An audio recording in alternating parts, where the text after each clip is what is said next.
Welcome back to Shabby Shack Studio, friends, and happy Easter to you and yours. Today we're going to get super creative together. As per usual, we're going to do it on a budget and we're going to have so much fun thinking all things bunnies and gardens and terracotta pots, all the Beatrix Potter vibes.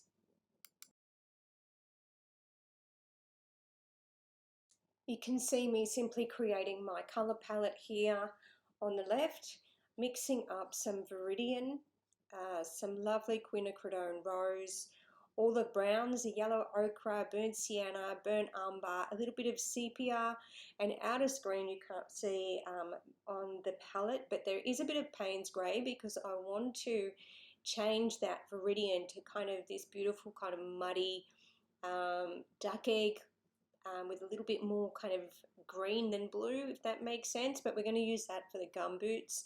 So if you are thinking or want to ask any questions about colour, as always, just pop those questions below. But the Viridian and the Paynes grey mix is going to have lots and lots of water added because I'm going to layer the colour up gently on those gum boots so that they're not too bright, and definitely going to be skipping back and forth a lot as I create this piece. Obviously, I don't want to lean on the watercolour I've just painted, but it's also to layer the colours up gently so that I'm happy with the balance and it's not too vibrant, and that it's beautiful and cohesive at the end.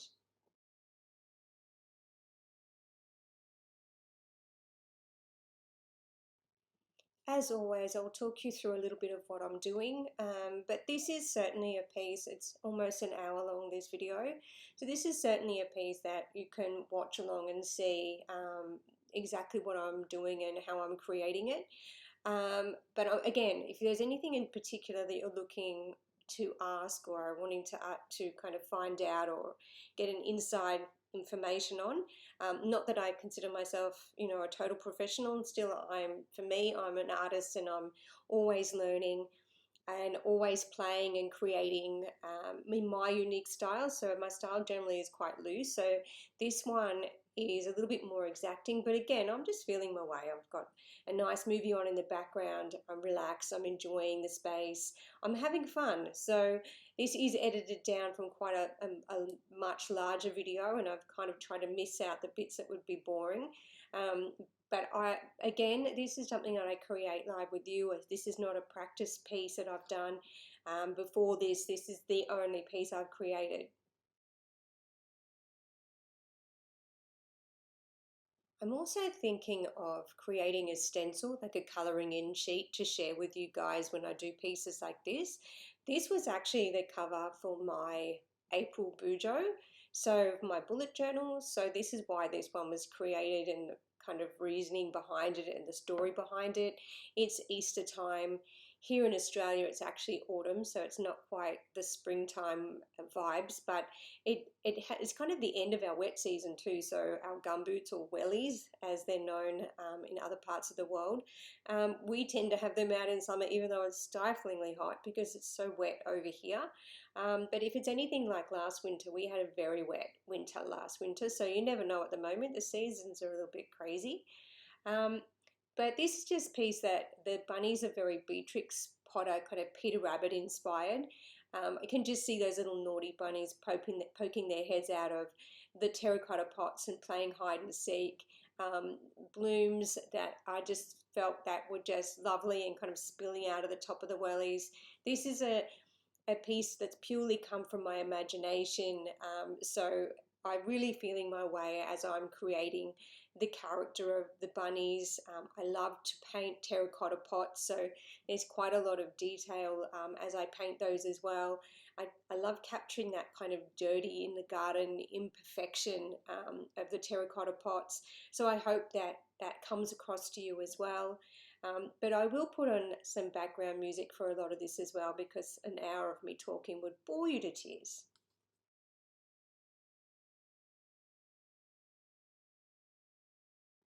Before I do cut to some of that music, I do want to share a few of my supplies with you. As always, Shabby Shack Studio is about creating on a budget. I really do feel it's really important that art is accessible to all. And a lot of watercolor paper is very expensive, not to mention the brushes and paints and all those things themselves. And I would hate to think that someone can't get creative or even try this medium simply because budget doesn't allow. So please don't be afraid to pick up something that's less expensive. I do link the ones that I use for you below, so if that's something that you would like to do. I try to make sure that you can find those, so I do it on Amazon, that way you can access them from here in Australia, but really all over the world. So if I'm missing a link, again, you can ask me and I'll find a link for you. The colour palette, I try to link everything for you below, but the colour palette is a H&M piece I picked up just wandering around. I love the sectioning of it. It's not an artist's palette, so it's not something that you necessarily have to purchase, from a craft store. Think outside the square. If you see a sale rack at your local department store, they've got some nice pottery pieces in there. Feel free to grab something that just makes your heart feel happy and mix your paints on that. Or if you're a thrifter, if you're an op shop lover like me, I quite often pick up pieces when I'm wandering around and they end up being my favorite. So most of my pieces you'll find have a story behind them, including my brush.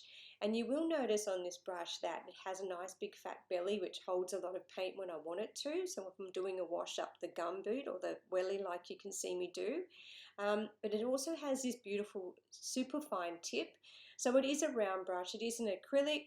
I picked it up at a market stall in Barcelona, would you believe? And I think it was like €2.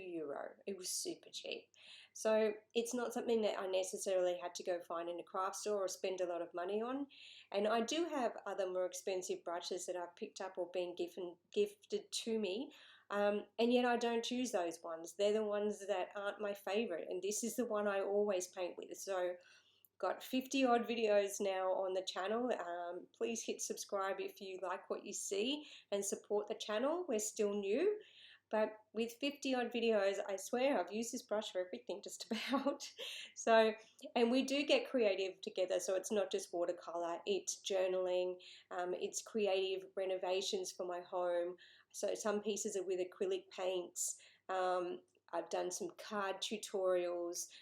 Really, there's just so many pieces, and there's going to be so many more. So this is really my creative outlet as well. And it's important that that whatever makes my heart happy is what I will share with you if I think that it might be of some interest. So yeah, this is my space as well. This is my space to share who I am and what sets my soul on fire. So I hope that comes across to you as well. And of course, if something isn't your cup of tea, by all means, don't watch that video. But do know that you are supporting an artist here in Australia who, I'm a mama and married to my best friend for 25 years. So just know that you are creating and you are supporting somebody whose art is their passion, and that you are so appreciated. So I don't have a lot of subscribers yet, but even when I do, I hope that I always find time to respond to all questions, because you are really so important to me, and your support, you're my family here. I do create these pieces with you. They're from the heart, and I'm always happy to hear, your stories and your creative journey. So please feel free to share. You can follow me on socials, and I share a lot of my creative endeavors there as well. You'll get kind of the heads up on new things that are happening. I share my home renovations. So I'm a multidisciplinary designer. That means I'm an interior designer, graphic designer, and surface pattern designer. So I design textiles, and I have my own textile range, wallpapers. I teach part-time. There's many layers to this onion. So this will all become something that will be on my channel as well. I don't want to create just because I think that somebody would like it. I want to create something that makes my heart so happy. I want to share a piece of me with you. And I hope that you'll share a piece of you with me too. This is a safe space. I'd love to hear about you. Any questions you have, if I can help you along. I am a teacher, and to help my students and to encourage their passion for the art, whatever that looks like, is one of my greatest joys. So happy to have you here. Don't forget to hit subscribe, and let's get painting.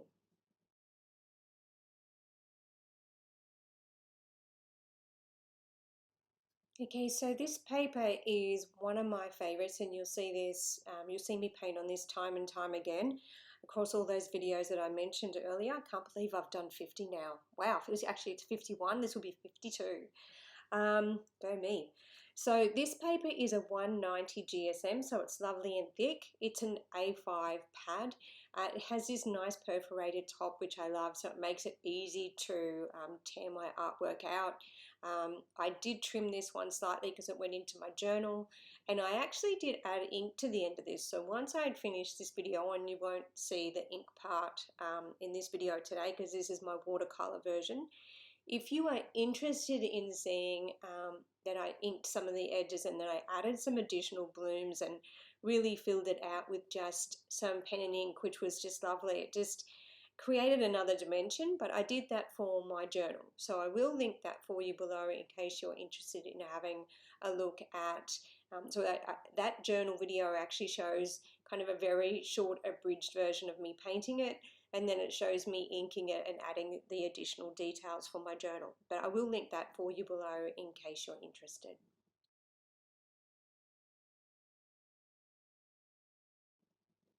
As you can see, I've spent quite a bit of time kind of layering the colour up on my wellies while we were chatting with our initial chat and welcome and how you're going and a little bit about me. So you can see that the Viridian, which is just such a pretty kind of blue-green, much more green than blue, but it just has this really beautiful purity of colour, and then mixed with a whole lot of water and Paynes grey, it's just softened it right down to create this gorgeous colour for the wellies. Now I'll come back again throughout this video and just add a little bit more as it dries. With watercolour, if you are new, just remember that although sometimes a colour will look vibrant to begin with, it really does soften down at least 30% as it dries.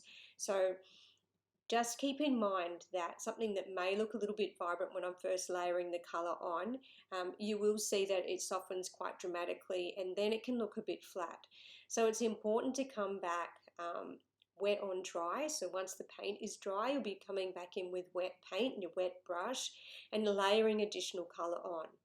If I'm continuing to add colour wet on wet, so the paint is already wet and I'm adding in some more colour, you'll find a beautiful bloom and bleed, which is so indicative of watercolour, and you'll create this lovely blending. So it's a matter of just a little bit of practice and learning when to work wet and wet and when to work wet and dry. Simple as that.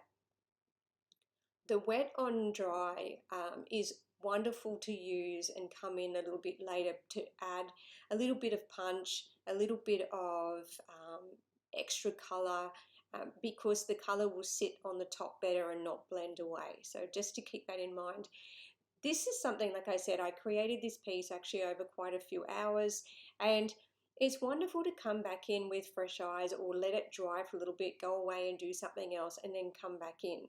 So you'll quite often see that you want to add a little bit more detail, you want to soften it up. Sometimes it feels just too tailored, too perfect, and you want to soften it up. I do that, that's my style. You may be a person that likes it the other way, so always create to your style, be true to you. So as you can see, I'm just putting the treads on the wellies, just being quite specific there with the pointy tip of my brush to get the nice clean tread lines so it doesn't look blurry and smushy and just muddy and messy. So just kind of being really careful there. I've let the first wash of the pale Paynes grey and lots of water that I added to the petals of my daisies. I've let that dry completely before I've come back in to give a little bit of depth to the stamen on my daisies, because I didn't want that darker Paynes grey to wash away and make the petals too dark. Now I know that the pencil, you can see the pencil quite clearly on my sketch. I wanted to make sure that was quite easy for you guys to see. It is still very light, so I've just got this well lit. a lot of those pencil lines will just disappear, and I'm going to come back in and rub them out intermittently as I work, so don't worry about that. If the pencil lines bother you but you feel more confident to erase them beforehand once you've got your spatial kind of the way everything's going to sit worked out, then do it that way as well. But I am going to come and erase a lot of those lines. So you will see me quite often in my videos laying down some decent kind of sketching first to give me an idea how I want this to sit. This piece in particular is quite busy. There's a lot of detail, and working on an A5 piece, it's quite small. So I have to be more aware of how I'm going to fit it all in, and I can't be quite as loose, otherwise the edges won't be defined. So that's my intention.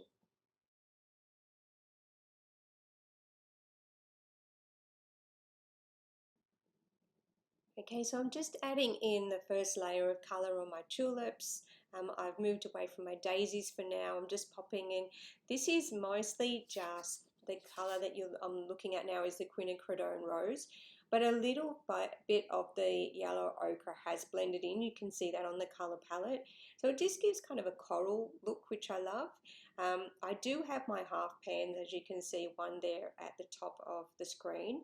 I do tend to keep my half pans around because I will dip into them a little bit later and pick up some pure colour to drop in wet on wet and allow it to bloom up from the base of the flower, which would be darker. Now I know that for you, you may decide you want to put in shadowing and all that kind of thing as well. I didn't on this one because I just don't feel that, I feel that the space wouldn't allow, it would be just another detail, but it's up to you whether or not that's something that you would like to add. Again, do you. So whether or not you are a beginner or if you're a seasoned professional, this piece is really something fun that you can work on at any level.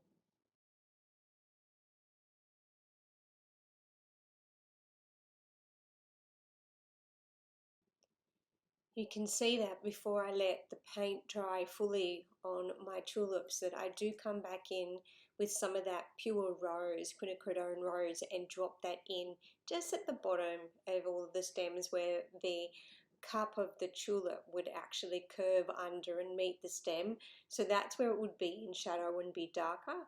So I've just literally tipped the very tip of my brush into that little half palette you can just see peeping out from the left, and I've dropped that in and I'm letting it bloom and bleed on its own. Again, it will soften, so don't, if you're thinking that's bright, it's not. It'll soften right down there. The tulips were actually super fun to create. I did try to create a little bit of detail and layering with how the petals would sit, and despite the size of the flowers on this small little painting, I think that I managed to capture that quite well.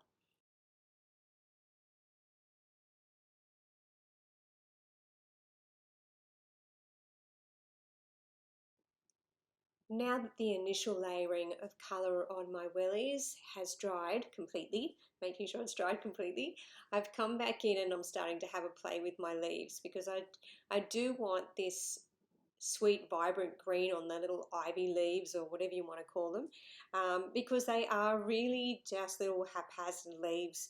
I'm hoping that if you're looking at my sketch, you're getting that it's me feeling an idea of what I want my leaf to look like. I'm not looking at these leaves on an image or in person and actually copying them. I'm just kind of having a feel for an idea of a leaf that I have in my mind and thinking how I want them to look, so they've kind of wrapped around or they're flowing down and around the wellies, softening the lines and just creating that sweet kind of Peter Rabbit, Beatrix Potter garden feel. So this really is, this entire piece was something that is 100% just thinking that this would be such a sweet vignette to kind of see, in the mud room or by the back door, or if you were so lucky, this is like one of my dreams, to have a greenhouse or something like that where you have a potting shed that you can do this. I don't have that space in my home at present, but it is something that I would always love, and that would dream to be a fantastic place. I love the idea of nurturing leaves and or nurturing plants and having that creative space and that outlet. So I think it's just the creative in me. I think that we just want to make beautiful spaces, and we want to make the world beautiful. So this is, again, it is something that is purely from my imagination. My leaves are the same. You can see that 90% of this painting is created with the very tip of my brush, creating pretty details and you know, dabbling and dabbing on those colors and blending them together, and creating the little details on the eyes, and wait till I get to the bunnies. There's going to be little spots and dappling on their ears, and I really just enjoyed this piece. It was created from the heart, so I hope that you too feel the same. And do let me know if you would like, when I'm creating these pieces, if you would like me to first create maybe that colouring sheet that you could trace and paint along with me, or if it's something that you would like to see maybe offered as a print. Any advice at all is much appreciated as I grow this channel and more of my creative practice.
Okay, so you've seen me come back in and touch up the toes again on my wellies.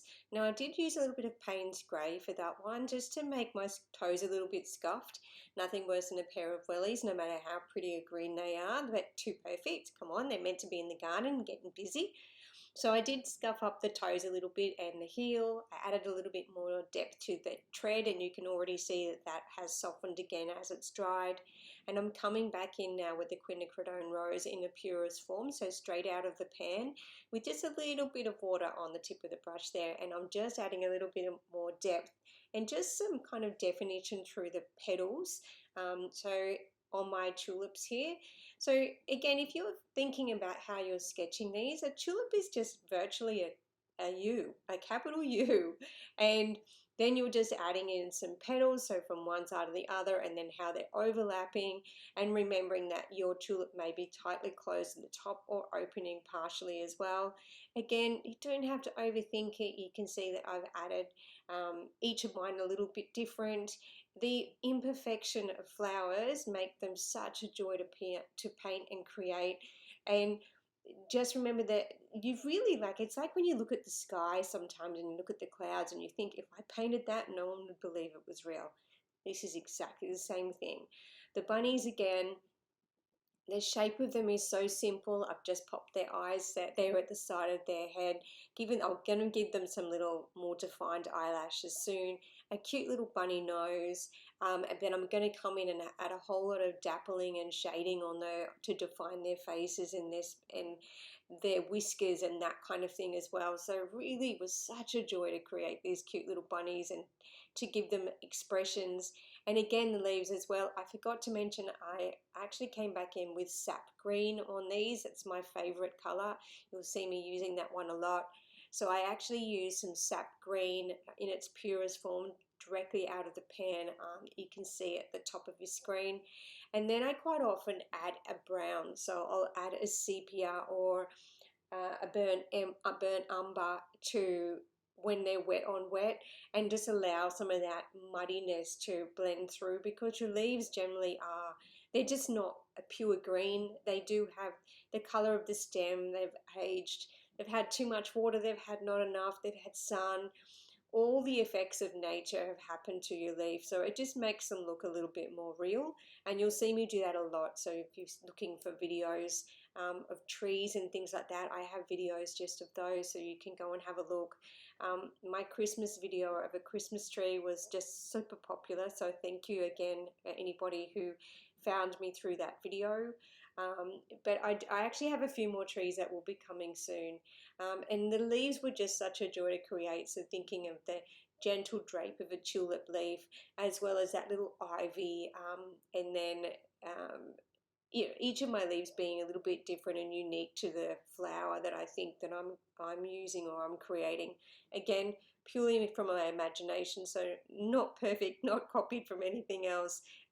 So don't feel that your picture has to be so indicative of exactly what something would look like in nature. Do what you love.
You can see that I've now come back in with my kneadable eraser, and wonderful, wonderful accessory that I do recommend, and they're cheap as chips, I promise. But such a fantastic piece to have in your armory.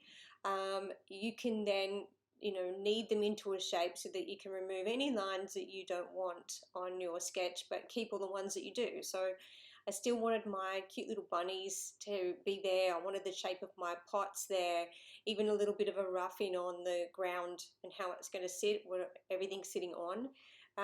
But I could remove all of the lines that I didn't want on my daisies and the lines on my leaves and things like that. So you can see that I've come in and removed a lot of those. And you can see that the first layering of the Paynes grey with lots of water on those little daisies, you can see now that all those pencil lines are gone. They're still quite light, and I'm going to come back in and add a whole lot of more oomph on those as well. So, but now I've moved on to work on my terracotta pots, and you're going to see that, I mean, these are one of those things that I find I have to make myself stop. Because I can keep playing and layering the colour, and I do work a lot wet in wet because I want the colours to bloom and to bleed and blend in together. But I do come back in, and I come back to this over time and time again when I'm creating, and they're just really one of my favourite things to paint. So you'll see, if you like terracotta pots, you'll see loads of them in my videos. But I just love to get the kind of the dirtiness. I love how a terracotta pot kind of gets a chalkiness to the colour as well. So it's just such a fun piece to create. And then here you can see me coming in and adding a little bit of definition to the ground as well. So you'll see me skip back and forth time and time again, and just it depends what colour I'm working with, or something suddenly speaks to me that I feel like it needs a line or a little bit of definition here and there. I very much do create like that. So I hope that you can see the joy in what I do, and that I love what I'm creating in how I do create it.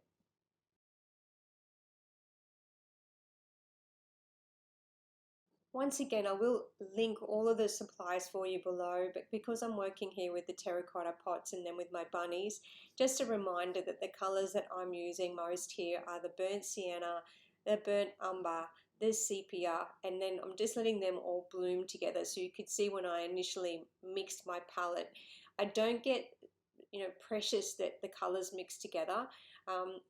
I don't necessarily mix colors a lot myself. Sometimes I do, like with the wellies, that was a particular mix, but a lot of the time I let it kind of be a happy accident. I let nature and I let it kind of bloom together, and I let the colors become. So really, I don't really ever have just the one brown. I let them all mix, and they do what they want to do. And I think that's one of the things I love about creating like this, is that I try not to get too precious. And this for me is a hard thing, because I am a person who expects a lot from myself. I like to make a difference. I like to be kind. I like to make sure that I'm adding to this world, not taking away. So for me, I do kind of hold myself to a high standard. So for me, this is my creative space to maybe let loose a little bit and try not to be so over precise and perfectionist about everything.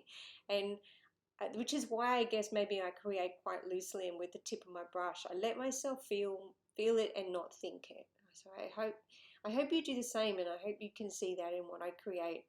But you can see now that I'm really having fun with my little bunny, my little Peter Rabbit, as he's peeping out of the pot there, and really kind of feeling how his little face would look, and I wanted to capture his expression, and that's the naughtiness of his nature. So I hope that I get that here.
Now that sweet little Peter is looking as cute as a button, or cute as a bunny, see what I did there?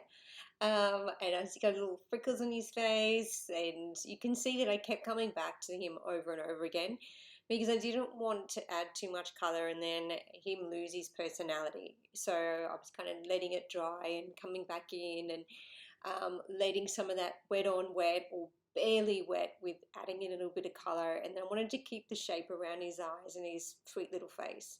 So another reason that I paint with the tip so much on little, especially little paintings like this one, is that I don't want to lose all the white space. So once it's gone, it's gone.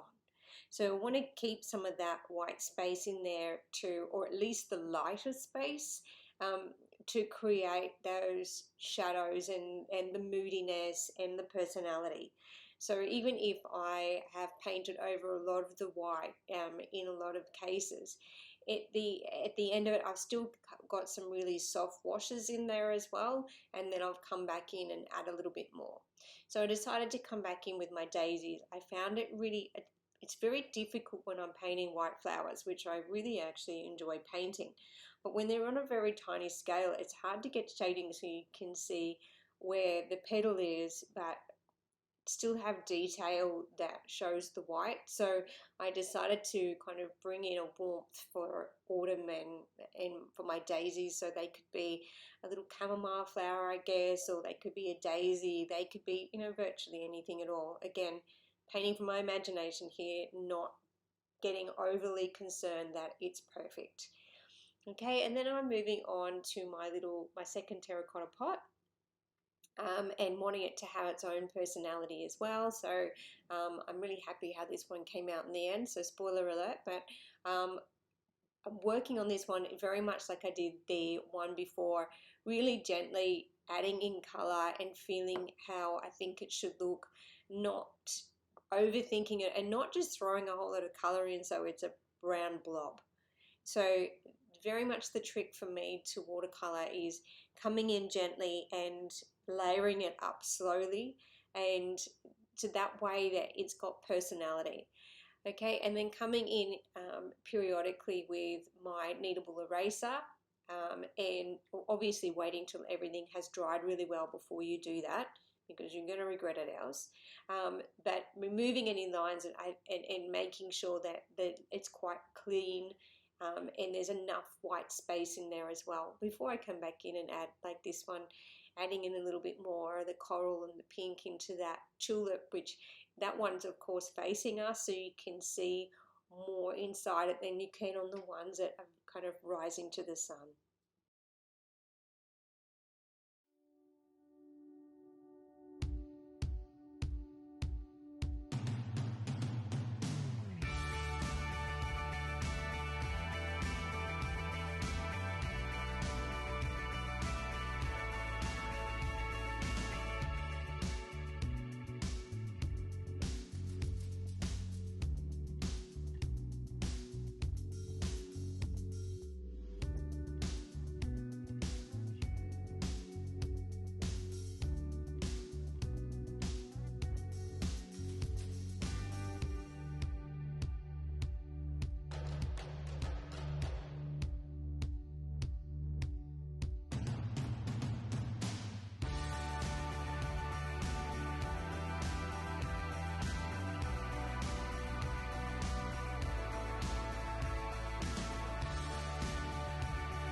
Now that I'm finished playing with my second little pot there, and I love how this one looks more like a sack than a pot. Like I love that it has a different shape. I actually have like a little Hessian sack that it has an indoor plant in it, and that one kind of reminds me of that one. And it's funny because it became as just as it did as I was painting it. But I love that the shape was a little bit more kind of bulbous at the bottom. So one of those things I love, and it becomes as it becomes. And my second little bunny, he's looking a little bit more fearful than naughty Peter is, and a little bit younger too, which I love. Like he's a little bit more concerned about sneaking into Mr. McGregor's garden than old Peter was. But either way, I feel like they both have their own personality, which is sweet. Created a little bit of speckling on him, which is fun. I'm still going to go back and play with this for a bit longer, of course. And then just starting to add some of that shading in through the ground. Being careful not to take it right up to my wellies, even though that's where the shadow would be. Again, I want to keep some of that white space there so it doesn't become kind of a muddy, mushy mess. And then adding detail in, of course, to my second daisy, and I kept that one a little bit more white, less creamy. And then again back into do Peter's ear and the details around the leaves. I really love when the leaves and the blooms, they kind of fold and um, sit over the top of each other, because that's how it really would happen. But I like it when they're not so defined that, you know, one piece doesn't touch another. It feels less, I don't know, real, even though this is 100% created from my imagination, but you get the point. Coming back in and adding a bit more depth to the tread, things like that again. Look, I will just continue to play with this. This is one of those pieces that it's really hard to stop. It's hard to say, okay, enough, stop, no more. So I do have to get to the point where I'm like, okay, no more, put the pen down, or you'll ruin it, you'll be unhappy with it. So that's not to say that sometimes I don't look back on something and think I've overworked it a little bit, but you know, that's all kind of part of the be kind to yourself and enjoy the process. And somebody else will love that you added more. So at the end of the day, this is practice. It's my art practice. It's not perfection. I don't think it ever will be. I don't think any artist will ever think that their work is perfect. We tend to be a bunch that are incredibly hard on our own work, so that's a given. But I hope that if you're creating along with me today, or even just enjoying the video with me and this moment in my studio, that you remember to be less hard on yourself too, and just enjoy your process. And I hope that I inspire you to pick up a paintbrush or a pencil or whatever it may be, and get creative for yourself as well, even if you decide you don't want to share it with somebody else. Um, it, Being creative in any capacity is a wonderful thing, and it's freeing for the soul. Anyway, thank you once again for being here. We're getting to near the end of this video, and I want to just say again to please hit subscribe, share it with a friend if you think they might like it as well. Again, this is a friendly place. I'd love to hear from you and what you think. If you have a different way of approaching an artwork than me, or whatever it may be. And again, don't forget that the Bujo journal is linked for you below if you'd like to see this with the added ink element as well. Either way, have a happy Easter, friends. I hope that it is filled with people that you love, whoever they may be. And you take care. See you soon.